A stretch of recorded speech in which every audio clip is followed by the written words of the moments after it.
dönür Yalçınıp yana dönür Halife'nin şekli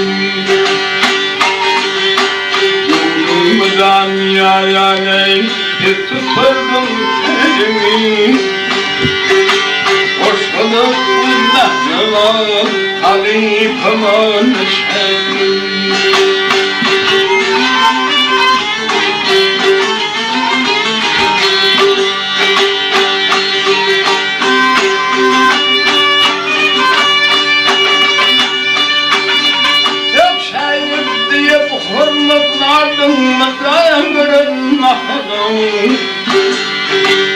Birden kırdık kökü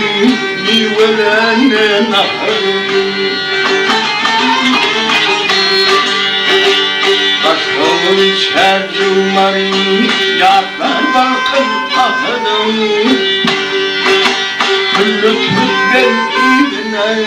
Devletin adı şehir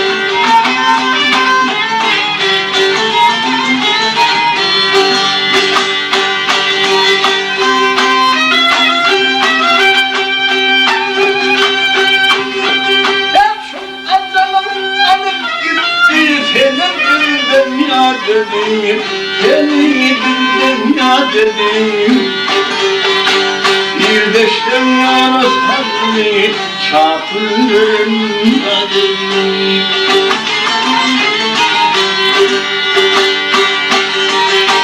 Şeytanı baktılar Hemrunda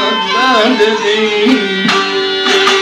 Acımal kardı enes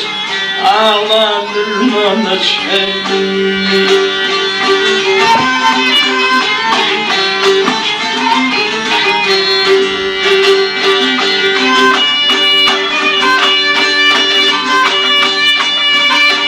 Ölümünden gitsemden kaldı senin avarın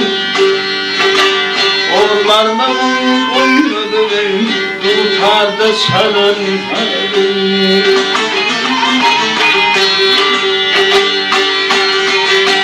Hali şimdi radyoda yangınıp dur avarın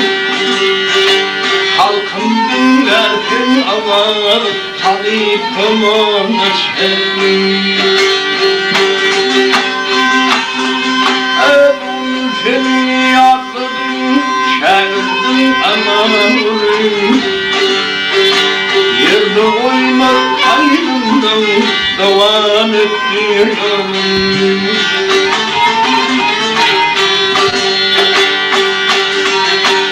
Öderimin halifayı Çevirdim sözünü Boşanıp mehnevan Halifem onu çektim